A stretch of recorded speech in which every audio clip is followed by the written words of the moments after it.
What you'll be seeing on screen right here is my current phone number and email address. Why is it on screen right now? Well,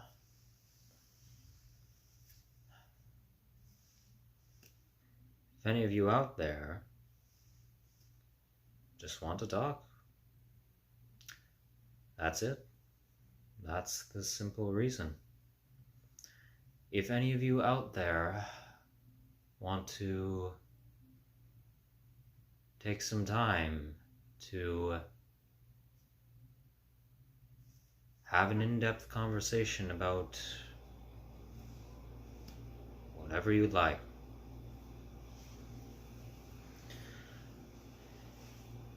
and in that, I'd also be offering up my services as self-proclaimed medic for any health inquiries you may have, though more so in relation to psychology, neurology, and sexology. Any amount of concerns you may have, I will try and address if you'd like me to, and, well, make what suggestions I can, and if I can't make any, then I unfortunately won't be able to help in that way. So I'll just leave it on screen here for a portion of the intro. If you're noticing a bit of a change in my, demeanor and vocal inflection, well, I think that might be a good thing overall.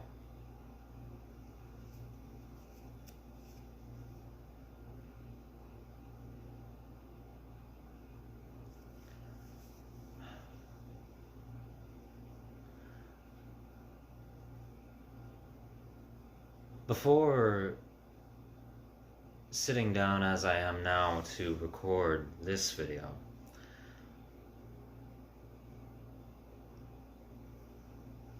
the last few days I attempted making part 9 to my scientific proposal videos. And I was almost done filming it. And then I decided to scrap it. I deleted the footage. For what reason? Well,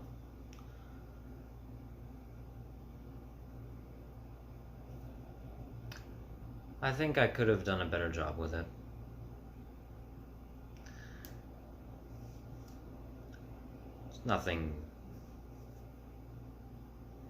Wasn't anything structurally wrong with it as far as I could tell. There's no major issue with it. But, well, I'll put it off for another time.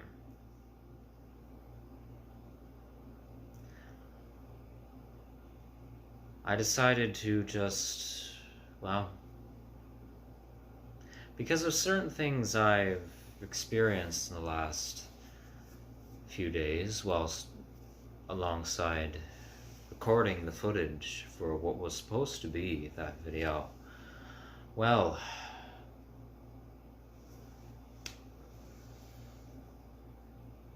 changed my mind. And I know now that when I make part 9, it'll come out a lot better than, well,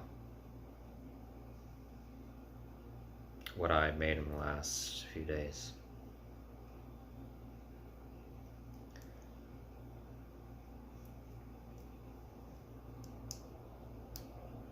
You might be wondering where I am right now. Well, if you saw the last video on here, you will know that I'm now, for the winter, all going well. I'm working on a small business dairy farm in, well, here in eastern Quebec. That's just south of a village called Saint Paul de Montmagny. And with that, I'm also living in the village. My employers own an apartment in a small apartment flat here in the village. And well, they use it to house any employees that they have that are staying on for a while that don't have any residence of their own. So that's where I've been for the last week and a half now.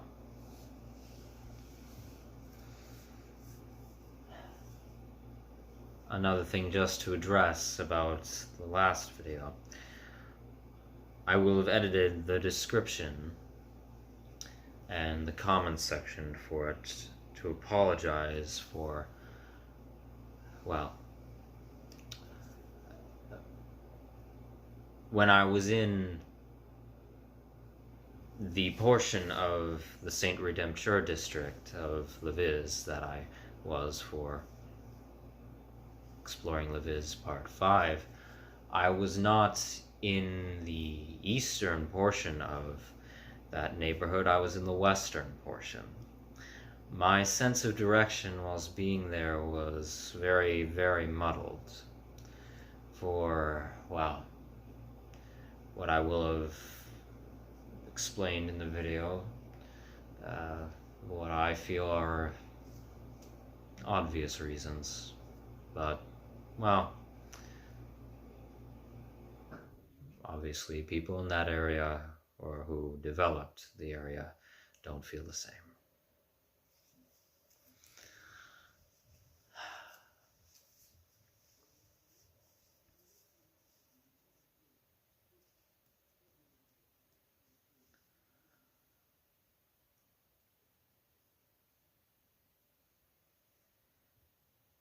I'm also officially 20 years old today.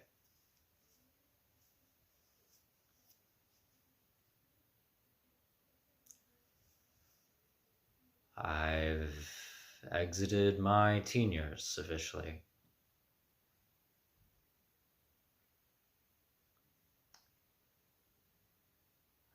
Wow, that felt long.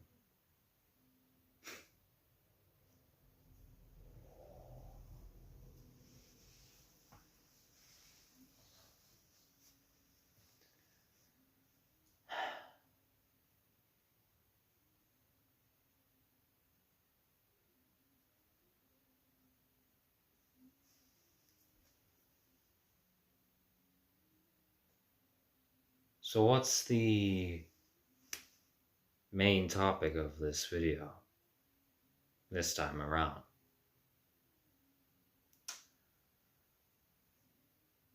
Well,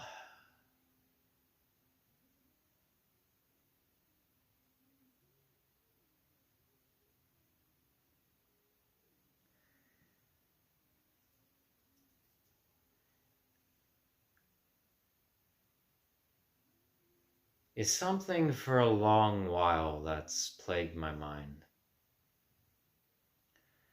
Something that's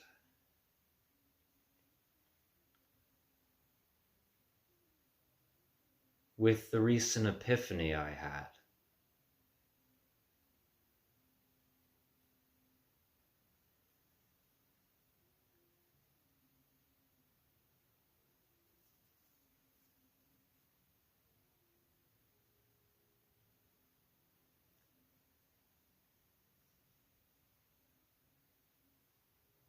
Has just been something that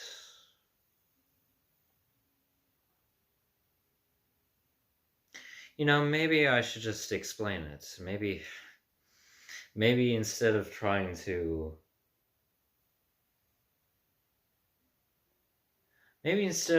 give a quick synopsis of what it is, maybe I should just explain it this time around, see how that goes for me.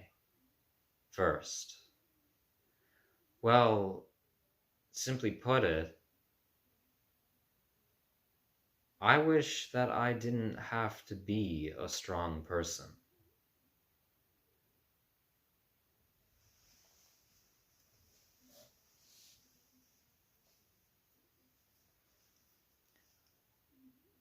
I also wish that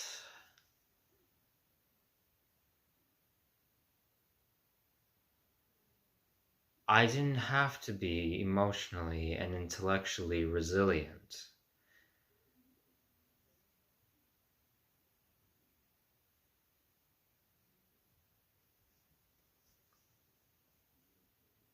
Now, usually I might go into a sort of third-person perspective narration here where I'd say, address myself, I guess, in some sense as if it were a viewer questioning me about, well, Cam, what do you mean by that? What I mean by that is,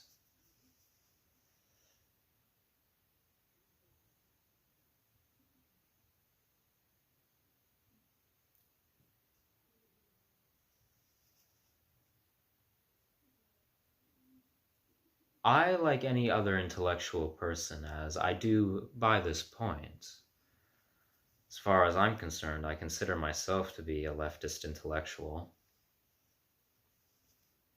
I'm not gonna flaunt that title around, but I believe it to be true.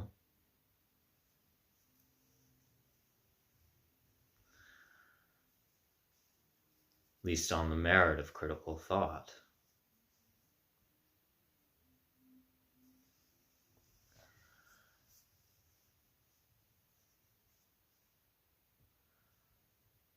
I love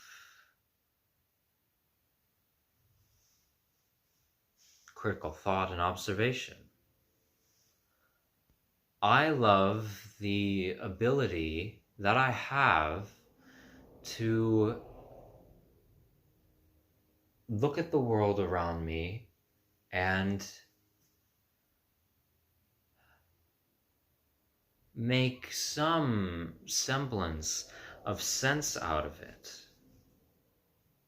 Whether or not what's being presented to me is completely jumbled and nonsensical, or if it is functioning nominally, functioning fine, and it is sensical.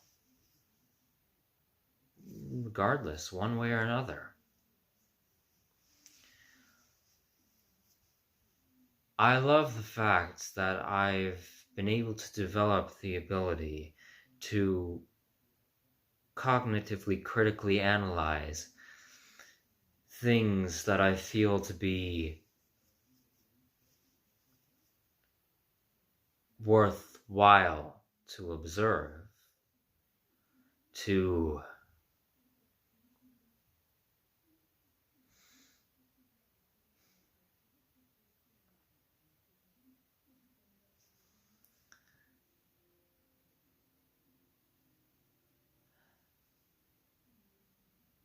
have a mental blueprint, or try and have a mental blueprint of how things in this life operate.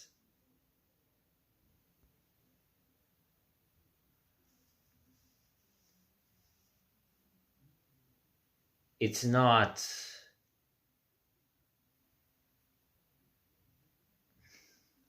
despite what certain philosophers throughout certain realms of discourse have thought throughout history, I really don't think that critical thought, at least in my mindset right now, is a curse. I don't think it's something that humans were really burdened with.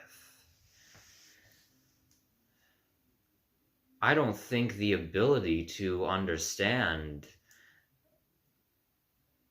how existence, how ontology operates, how the whole of everything operates, or even just one specific thing within all known existence, I don't think that's a burden. I don't think that's something grotesque at all.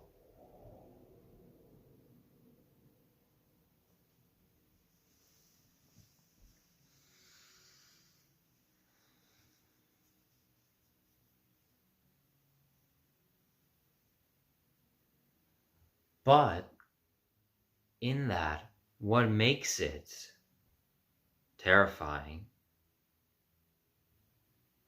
is, as far as I'm concerned, when everything in mass amounts you're surrounded by is unnecessarily horrible. In one way or another, unnecessarily destructive. Or not even really massively destructive. Maybe more so, I guess you could say, even so much as just one thing that's unnecessary, even if people don't abide by it. It's just that little bit of ignorance there that's... it's not needed.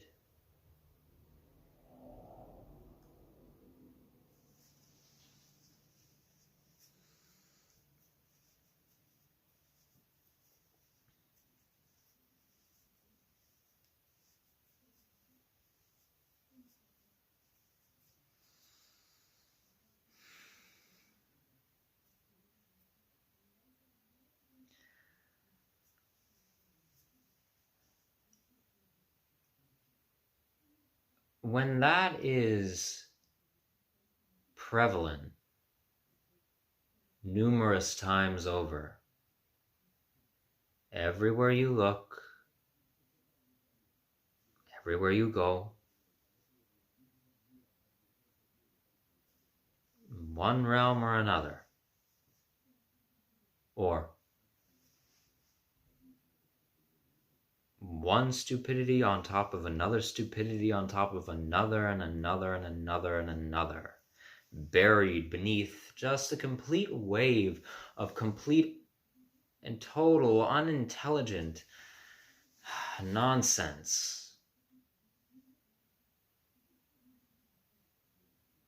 In and out, or having been corroded, something that wasn't unintelligent initially, inherently corroded by unintelligence. Something that came in and infected it. That was problematic in and of itself. And it spread so far throughout it that that thing just basically by default became associated to it.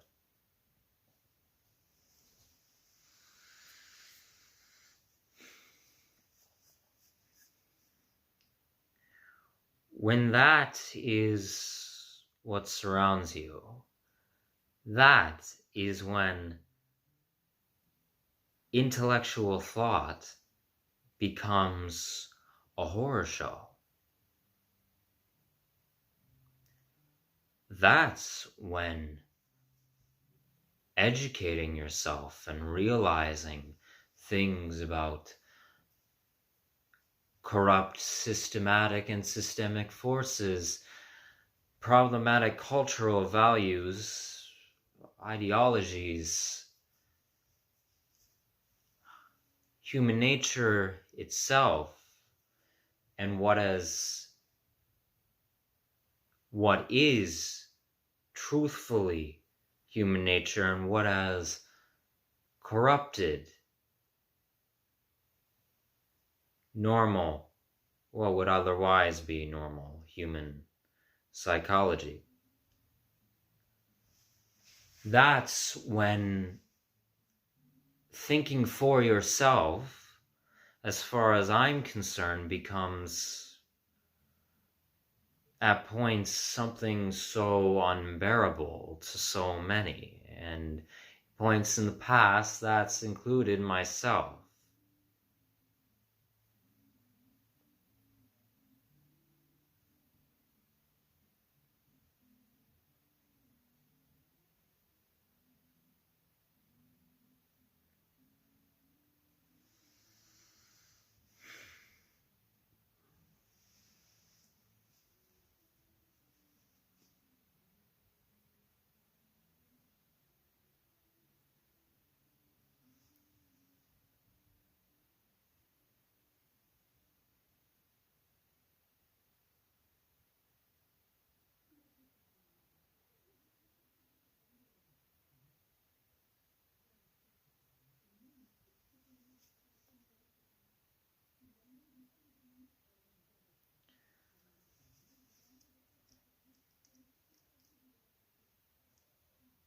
And in recent times, along with the epiphany I've had of how meaningful change is extensively slow, and realistically looking over the last few centuries, really only reaches the few.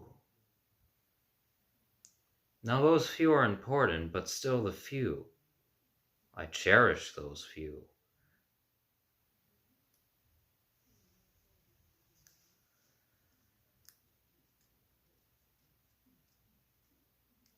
Of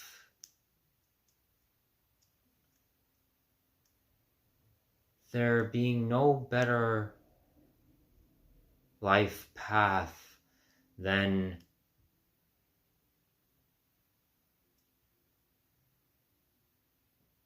anarcho-maximalistic attempts.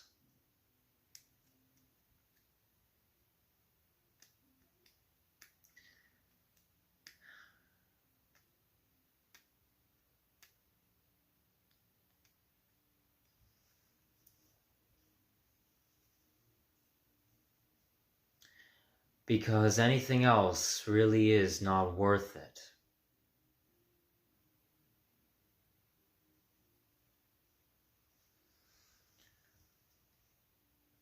In all that, I came to have a thought pop into my mind for the last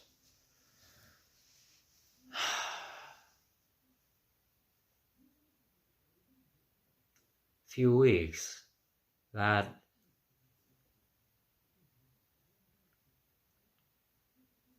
just never left. No matter how many times I look at it, I just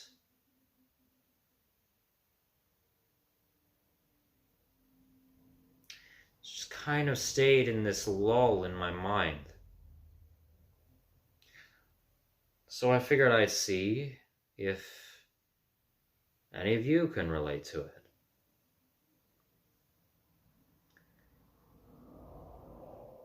And that being the fact that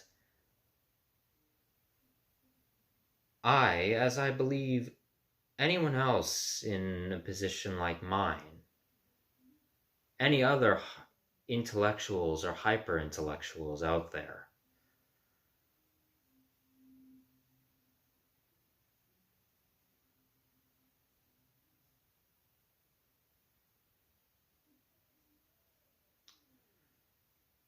wishing that, or I believe that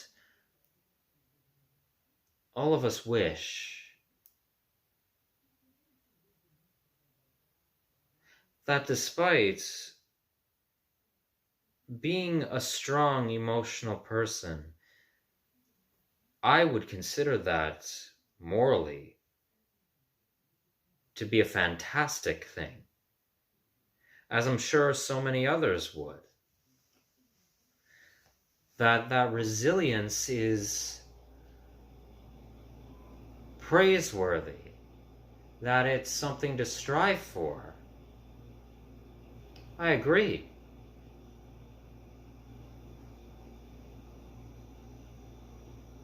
But I wish it didn't have to be.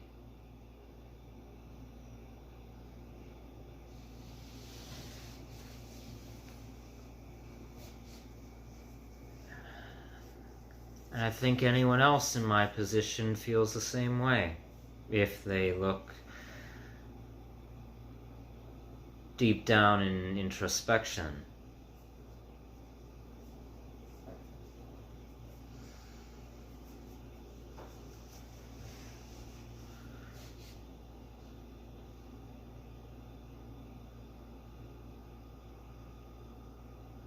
Well, let me first give a little look at what I would categorize as being a strong person, a strong-willed person.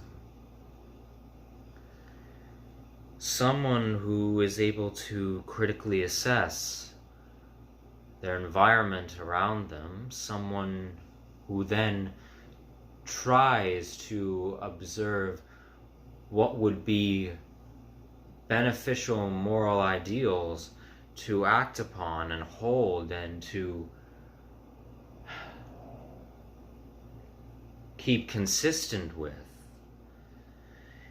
in my everyday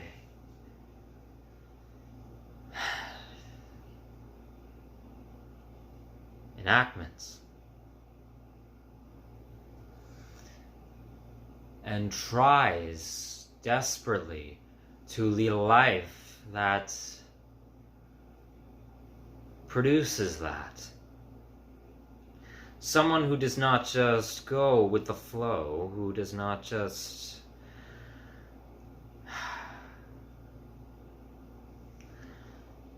air quote, let life take you wherever.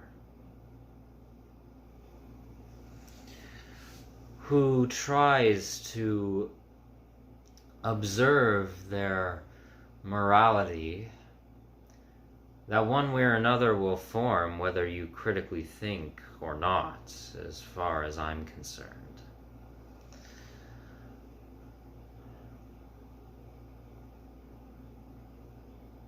And let the ideologies that align with it guide them through life. How they interact with other people, how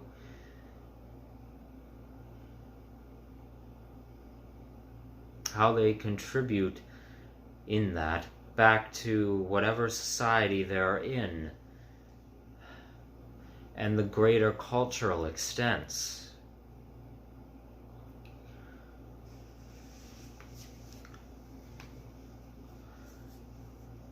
And even in the face of severe opposition, and I don't mean just physical restrainment, punching someone repeatedly until they give up. I'm speaking metaphysically, in terms of mass alienation and degradation unfoundedly for following in that path.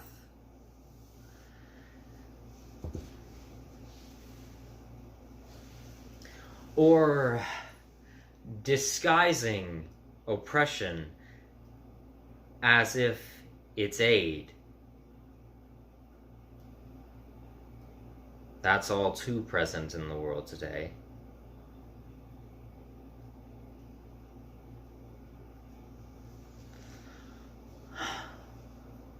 Someone who, despite the mass psychological turmoil is able to keep pushing for those ideals to come into fruition in their environments through their actions alone, at the very least, if no one else abides by it, then them alone.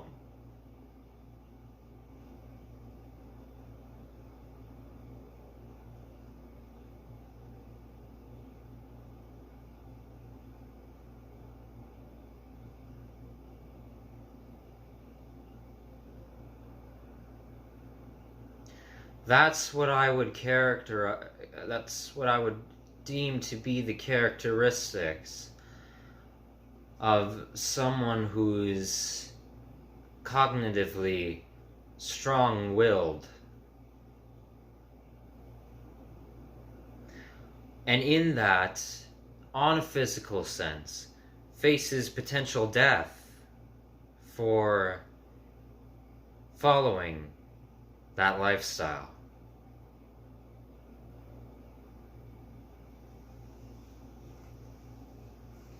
And I again don't mean just because of violence. Physical violence, at least if you characterize, well, violence by just that. I mean being stripped of the basic necessities for sustaining your life force in terms of physical material.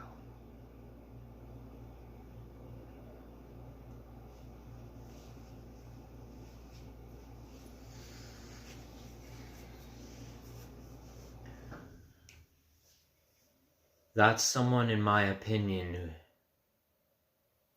who is strong.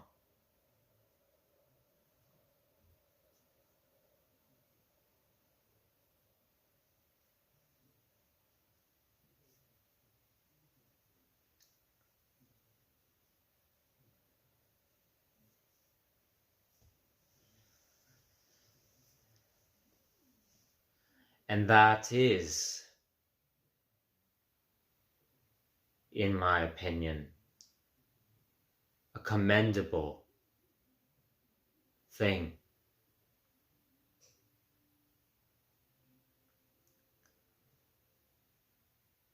But as far as I'm concerned, anyone who is that person, I don't think wants that. I don't think that anyone who knows that they are provably a resilient individual against forces of despair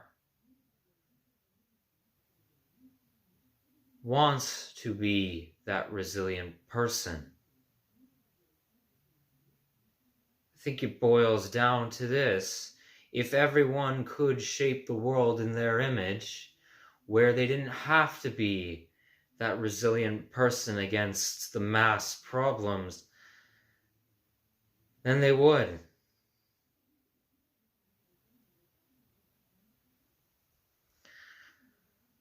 And I know I would.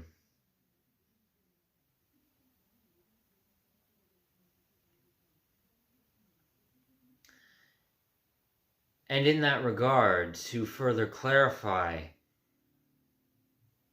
what I mean by shape the world in their image, I don't mean that in the sense of, well, for anyone I consider to be intellectually minded,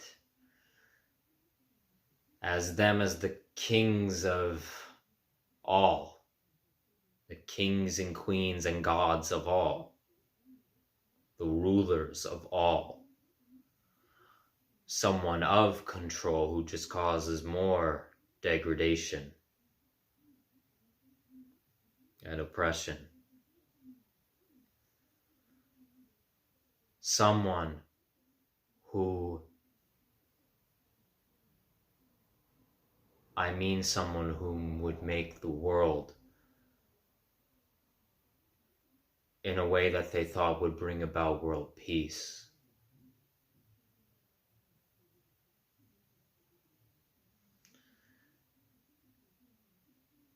Obviously, from demographic to demographic, there's debates on what that looks like.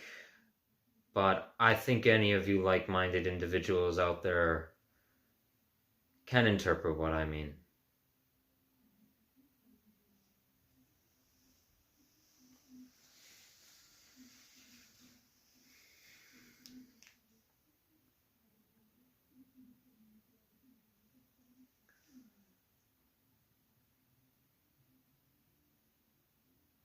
I wish that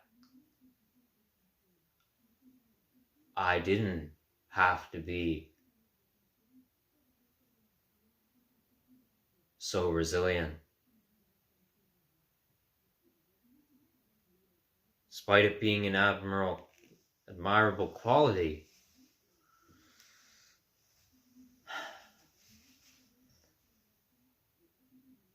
it really does make you question, or it can make someone question, why do you even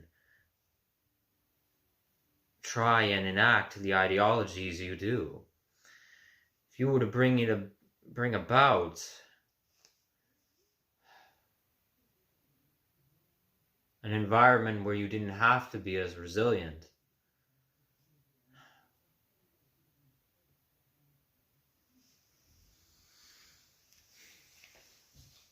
or you wish that you weren't resilient,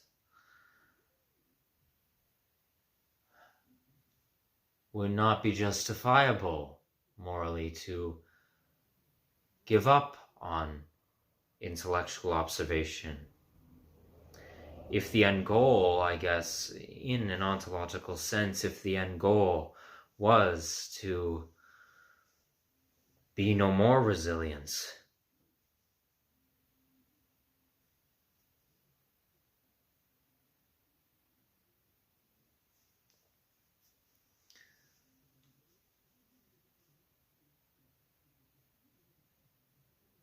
I would argue against that.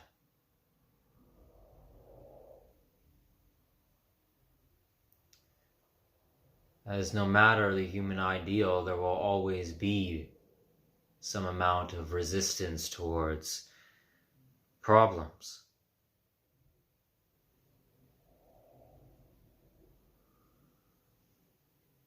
That's what draws us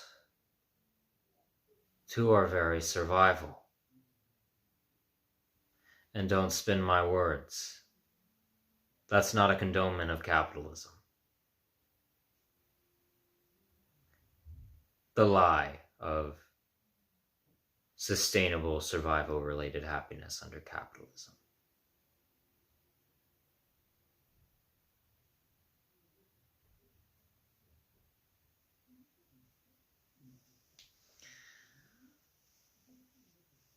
In an anarchistic world, if it ever was to come back in whatever form it existed in prior, well, there would always be an issue for human groups to face. There would always be something to strive for, to overcome. That's what stimulates our 5 inherent human desires. That's why we have biologic thanatophobia.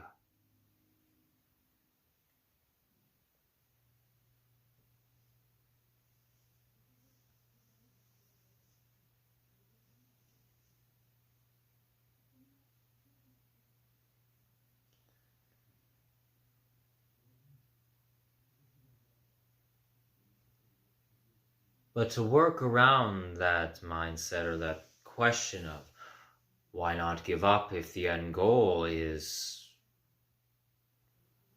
absolving the need for resistance, well, because what I aim to do is get others to be just as resistant to problems that we face. Naturally occurring problems that aren't manufactured and cultivated unnecessarily because of overly convoluting things that didn't need to be so convoluted, that on an in-depth observation were already convoluted enough. Paradox of existence. The world is, by its nature, naturally contradicting. As far as I'm concerned, there is not one single solitary thing that you could point to that, even if you don't know what the contradiction is, somewhere in there and how we conceptualize what that thing is, there is a fundamental contradiction in what we know it to be. There is fundamentally something in there that even just because you can't point to it or I can't point to it, someone somewhere out there in the world at some point in time could definitely do so. They could find it.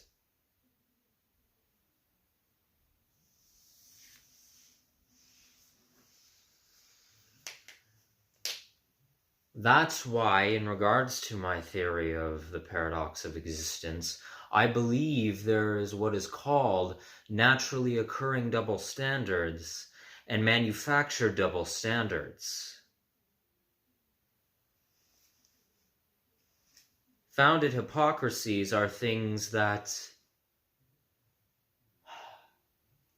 when you look at it, we don't have the ability to fully articulate on in-depth level all its contradictions. We don't have the ability to fully express why we deem this thing to be beneficial. But on a conscious level, you can prove in simplistic language and expression, physical expression as well, that it is beneficial. Manufactured unnecessary hypocrisies are things that, on a conscious level, we can prove there is a different mindset than that nonsense that can help us better orient ourselves around the fundamental contradictions, as this is overly contradicting, overly convoluted.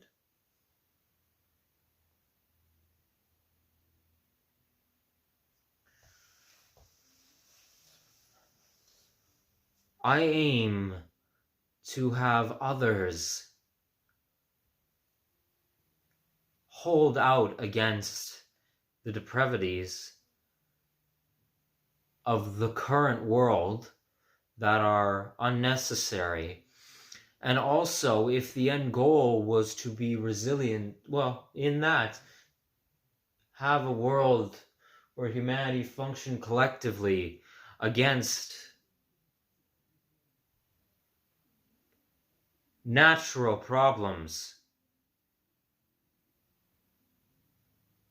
to have it be so, to have that collective resilience.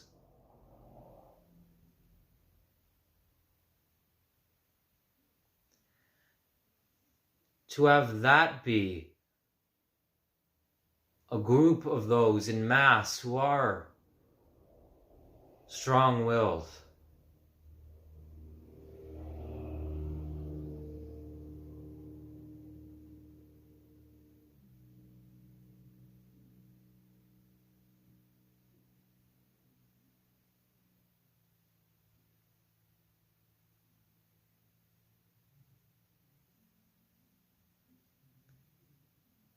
who are free thinkers and know it. Despite Me being what I guess could be called a socio-environmental determinist.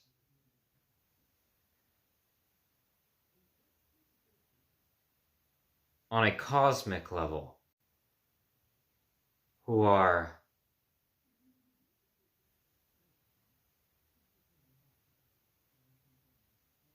free observers and doers.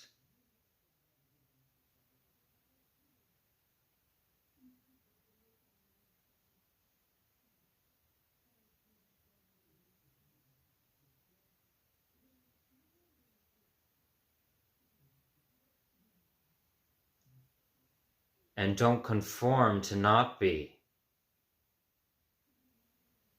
On a conscious level.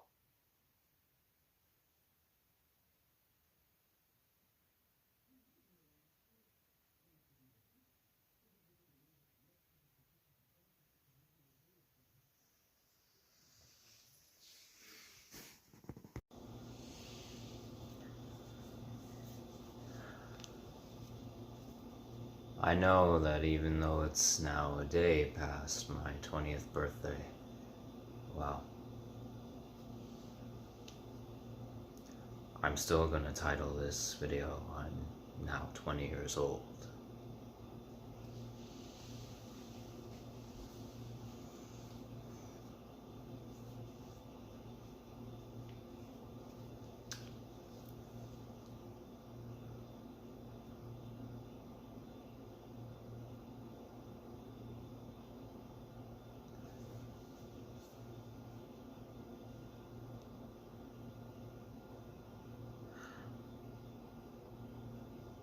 On another note of being resilient,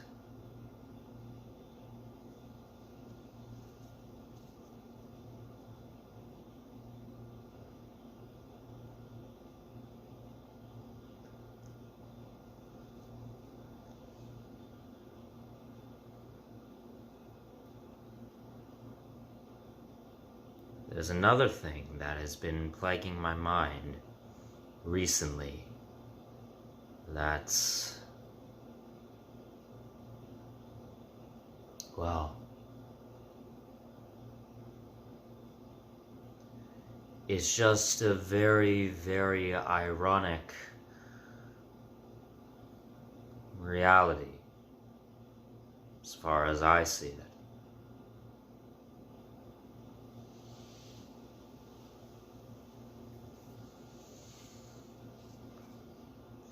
If you know me by now, I'm a moral realist, a moralist.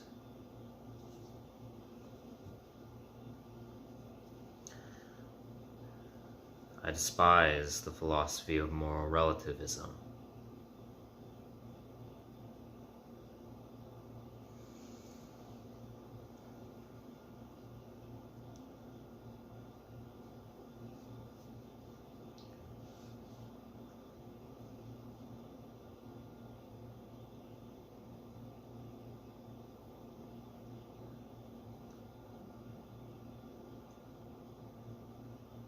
Yet despite the ideal of moral relativity and its many flaws,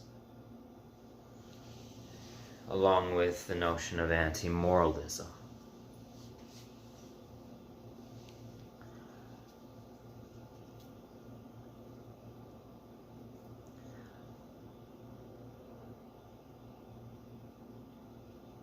I know why it appeals to people.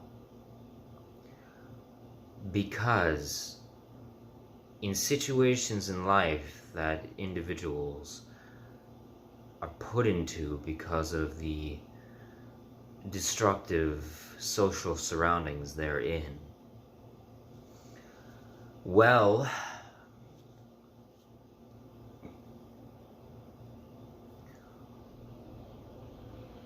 what they choose to do in life to attempt to flee it and get out of it, well, or on top of that, things they aren't deep down emotionally proud of,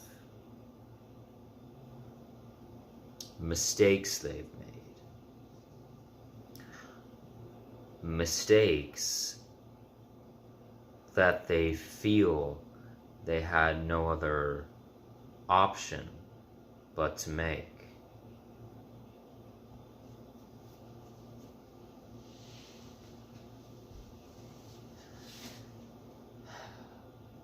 Or, in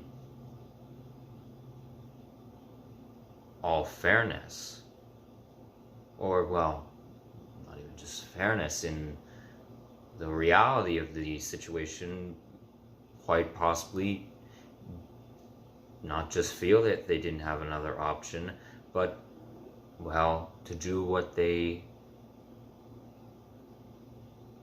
feel they needed to do, or what could have provably been demonstrated and needed to be done for some amount of benefit in their social surroundings.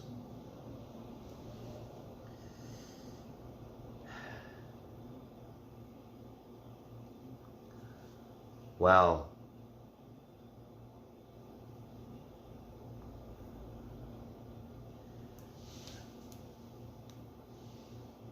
might very well have had no other option, as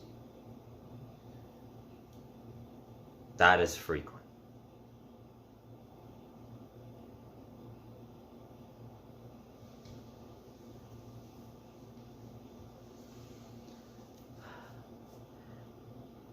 People, especially in more recent decades, have gone towards the notion that you can't tell me what I would have done in a scenario I don't feel you have the right to, as you weren't in it.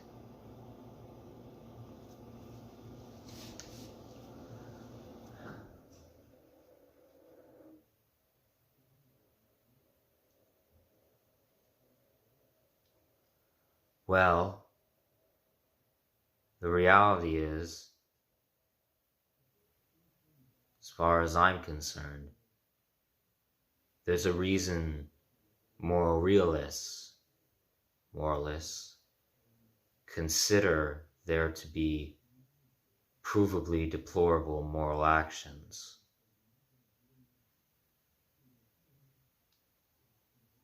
Based on how they harm other people and yourself.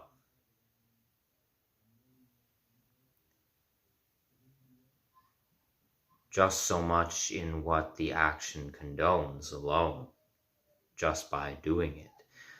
Fine, you may not feel any immediate dissatisfaction, might not immediately notice the problems that will arise from it, but they're there.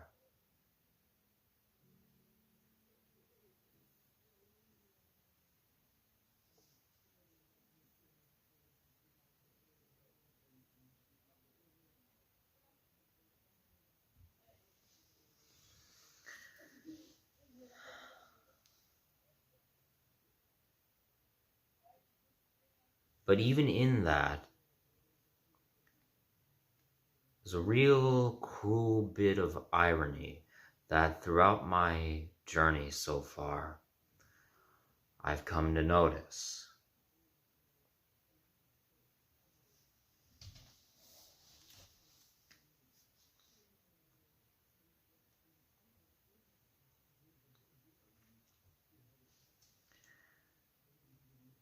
Someone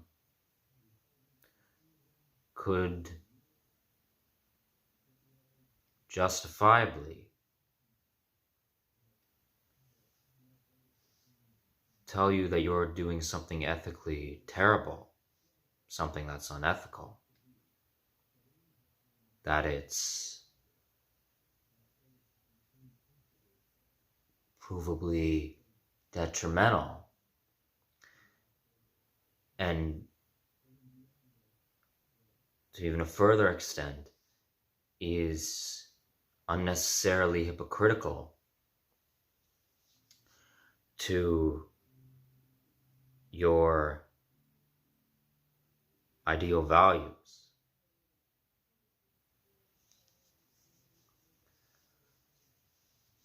And they'd be 100% correct.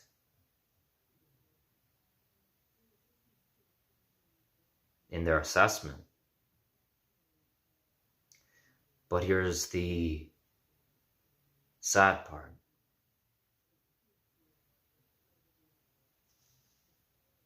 Though they're right,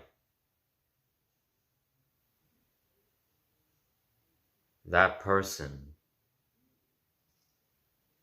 who holds a belief system oriented around things that oppose the action that you were doing,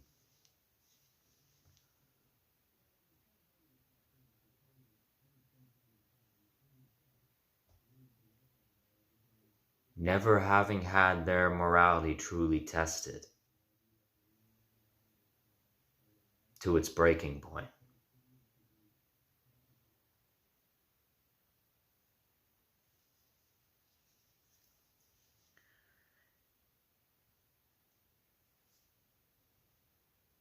Though their moral righteousness is correct in what it's observing of your actions, the sad thing I've come to find, especially so often, at least from what many amongst the political commentary community on YouTube and other platforms, has demonstrated, I feel, from my perception,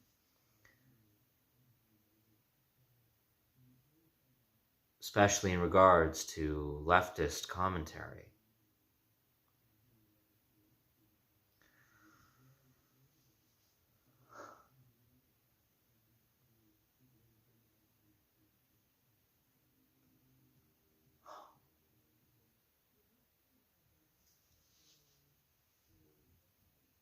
In terms of what they're calling out as being deplorable and demonstrating their ideological positions and their dispositions for their beliefs.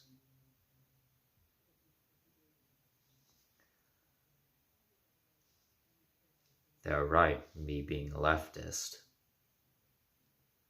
They're right. They really have not had it tested to a full extent, though. It's so clear to me that so many of these, and this also can go for right-wing ideals as well. Very much so. In fact, well, as far as I'm concerned, their ideologies are provably wrong and abhorrent. But same could go in terms of a echo chamber of, well, supposed values.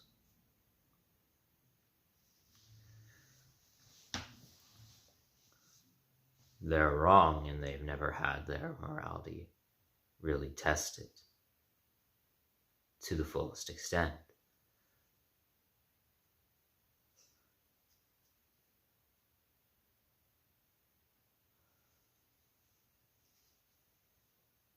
The reality is, as far as I'm concerned, so many those on an online presence, and those, I'll extend it further to the real world, so many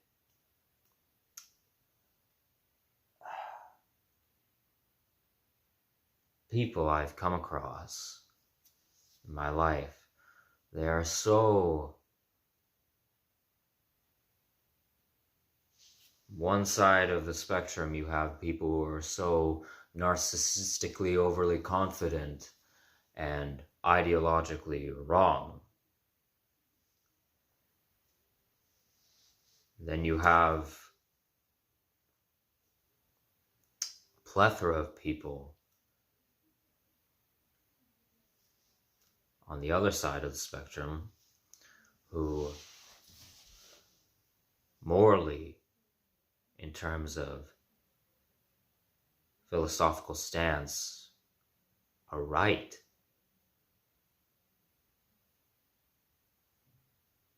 But have never really actually been put into a position of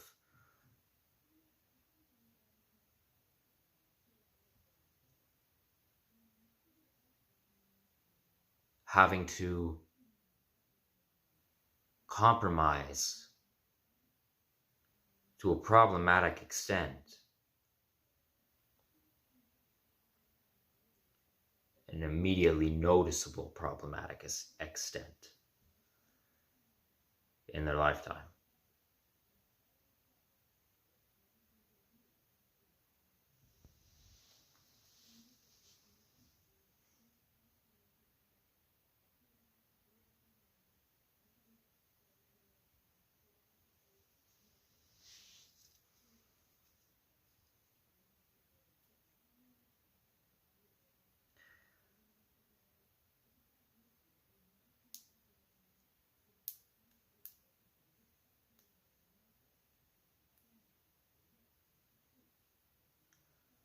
I'm going to end this video off with a little story time, because this incident both just occurred and remnants of it are still currently ongoing.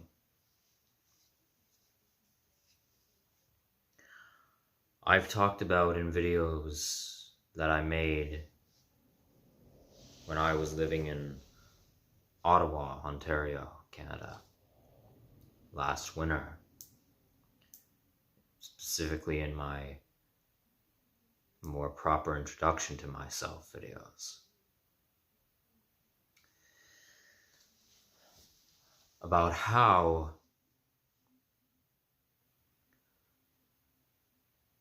one of my parents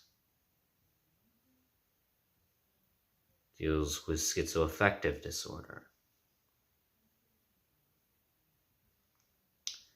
and how many years ago when I was a child they experienced a severe psychotic episode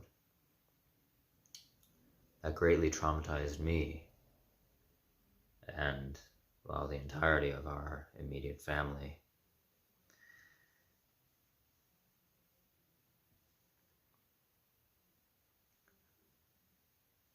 In recent times,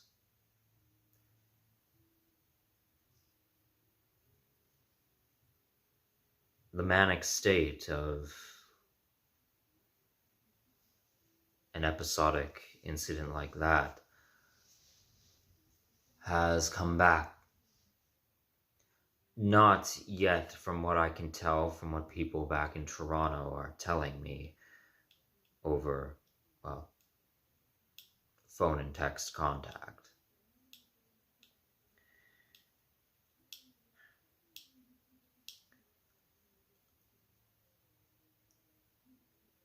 But it is extensively intense.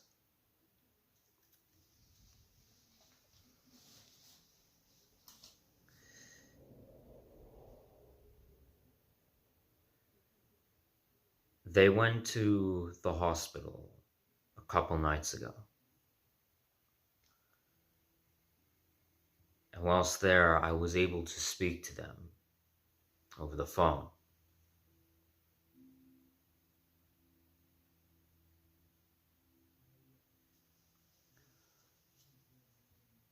They were in a more lucid state, cognitively it seems, when talking to me.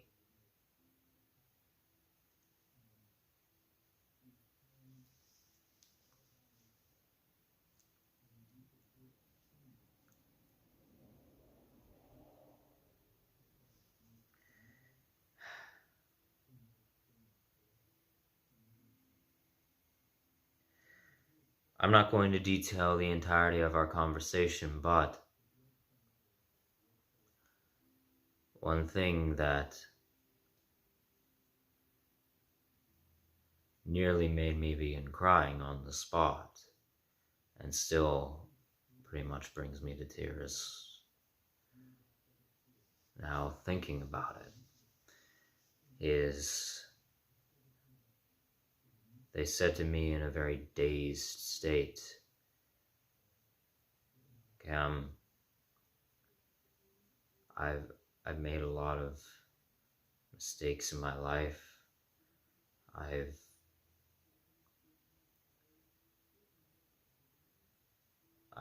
said things, this is more recently, certain things, to relatives of mine that weren't truthful.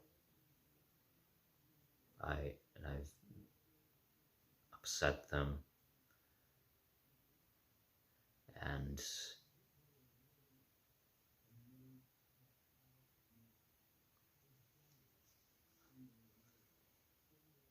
people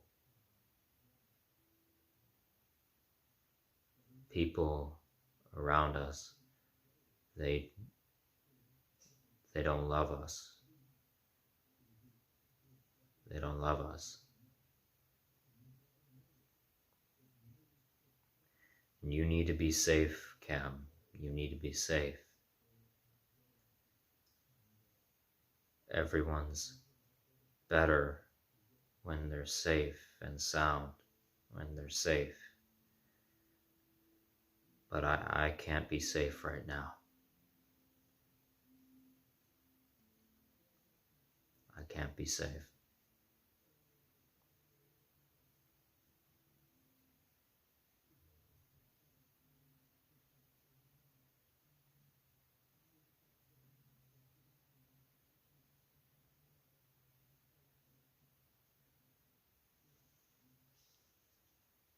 On a subconscious level, I feel I know where that's coming from.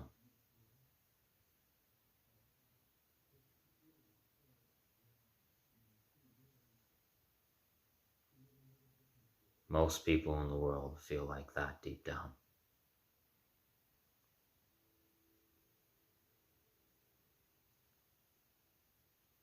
We want to be safe. We want to feel secure.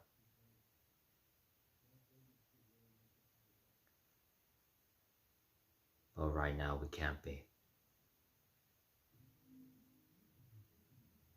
At least not fully.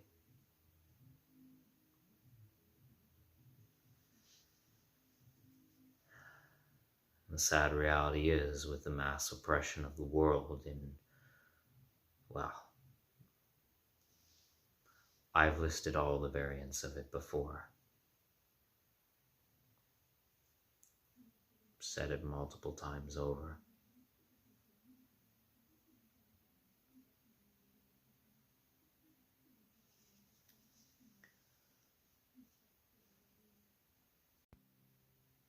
Most will never be safe. Most won't ever reach well enough safety for the rest of their lives.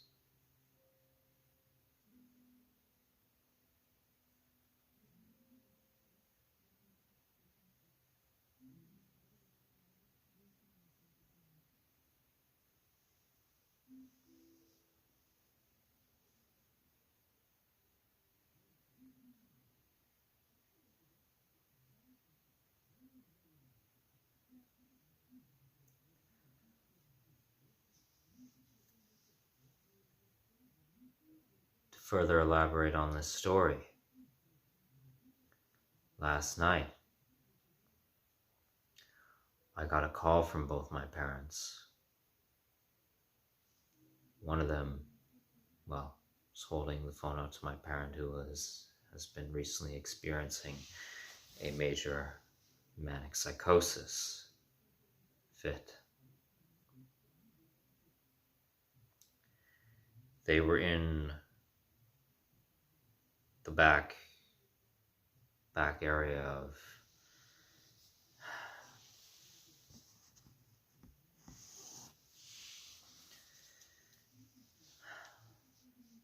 place they're living in now,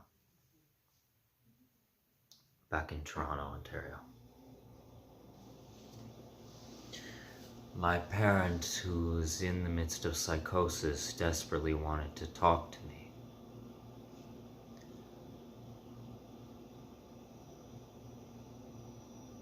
My other parent handed them the phone. This was at nighttime. They were both in duress. It was very chaotic over the phone. And when my other parent finally gave my very much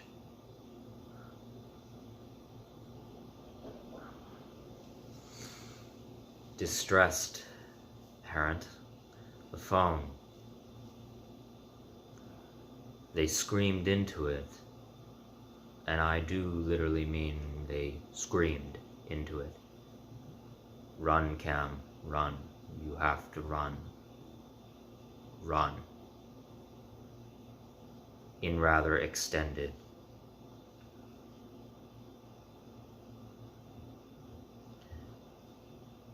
wording.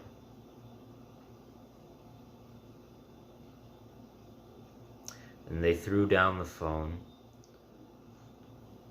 and ran off down a suburban woodland trail. My other parent told me, "Speak louder, please, so that I can find my phone." They grabbed the phone, told me that my other parent had run off. They were going to chase, they hung up to chase after them. Long story short, this culminated in police being called, them being found on a road in the North York district of Toronto by a bus stop, scissors in their hands and a stick, fending off people, or at the very least the officers that found them, trying to intervene.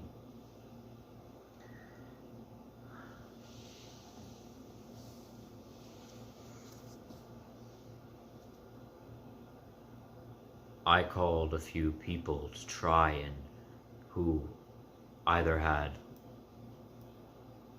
I knew had license, whether or not they did or didn't matter to me, but also had vehicles. But no one that I called was able to drive at that time to search.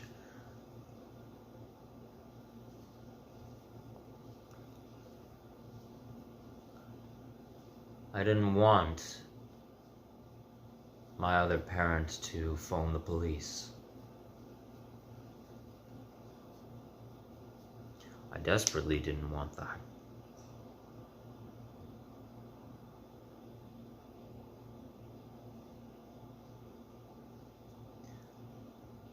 And though the situation was contained,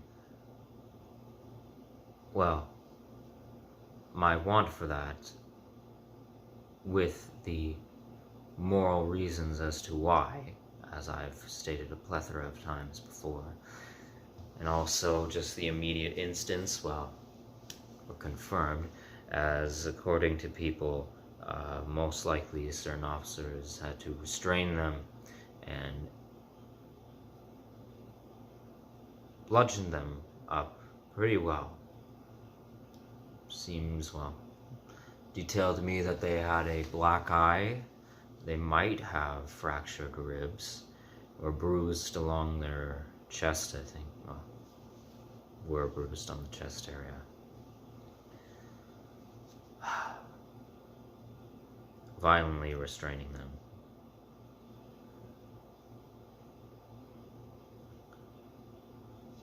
Just state, right now they're in the hospital for a stay at a psych ward in a hospital in Toronto, which I also have issues with.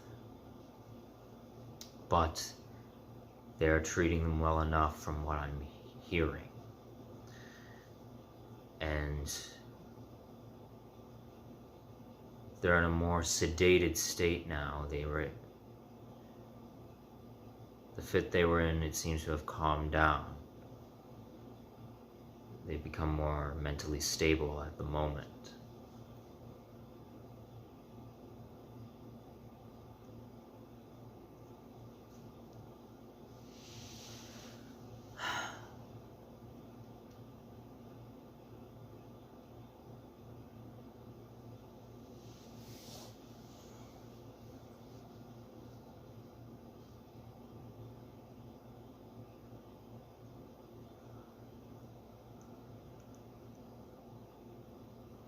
I'm going to make a separate video on this topic because I think I've aired this feeling out enough. But, as I've said before, and I'll reiterate it again,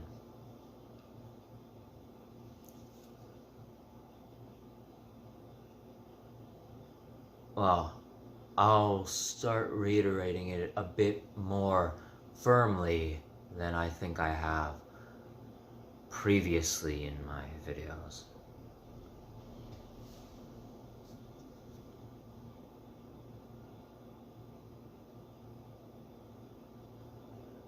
Because of the mass oppression of the world, those who hold leftist views that, as far as I'm concerned, well, any part of the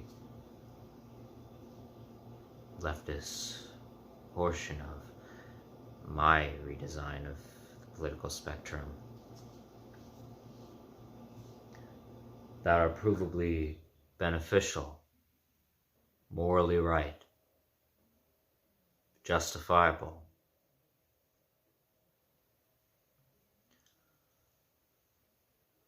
not a single one of us on our own can stop being unethical.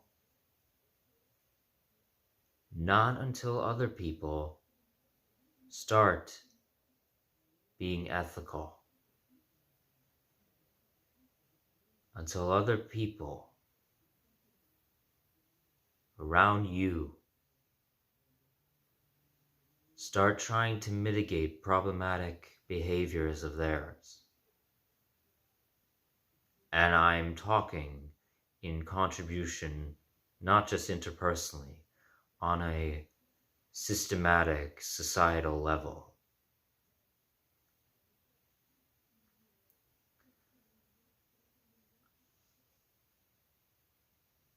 You won't stop being an unnecessary hypocrite. You won't. You can't. Because if you're entrenched and surrounded by unnecessary hypocrisies, no matter what way you turn,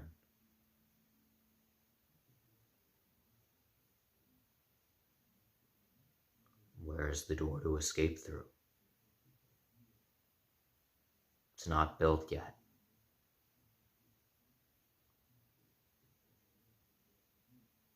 You can start building it. I encourage you to. You should. But it will never be fully constructed for you to walk through until other people en masse start mitigating their own hypocrisies.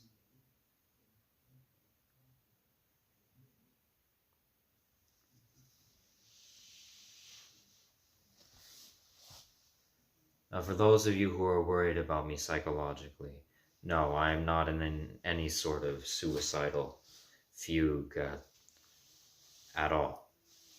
As I stated recently in my epiphany videos, there's no point to suicide. Suicide is one of the most idiotic notions out there. I will live the best life that I can, the lifestyle I've chosen.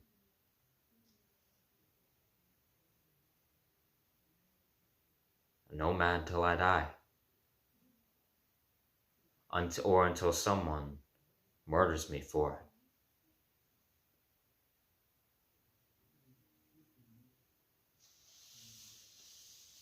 Because simply there's no better means to life than trying to follow your morality as concretely as you can. There's no better means. Why off myself? I'll let the morons who are far too overcertain in their problematic ideals, who see me as a threat, well, I'll let them end my life for me. I'll let them do it. You want to take that abhorrent step? You want to make that horrendous decision? Well, by all means, go right ahead.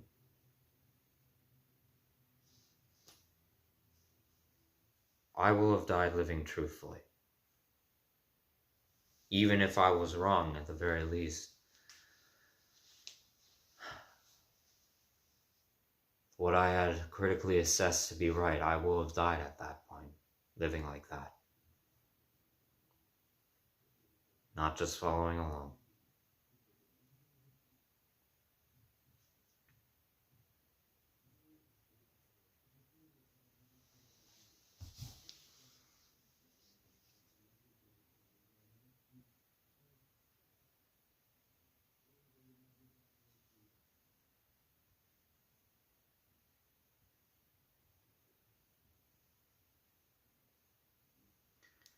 In regards to social paranoia, my theory of globalized social paranoia, me struggling with it myself, since been trying to break. I'm trusting all of you out there with the information I put on screen, my phone number and email address. I'm trusting you with that.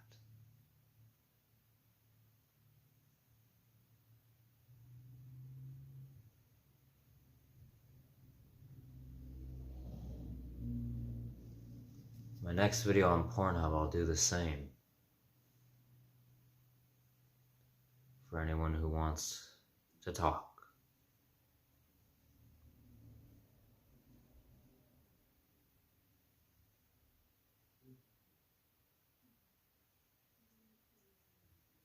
I'm trusting you with that.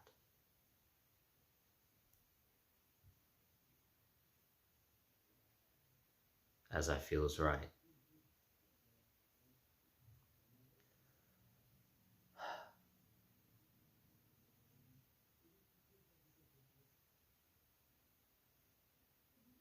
All right.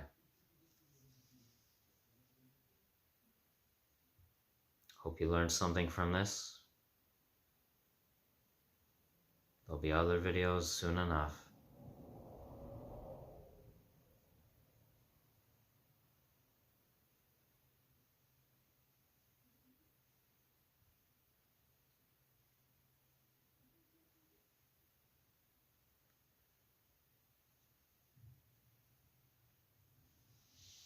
Have a good night.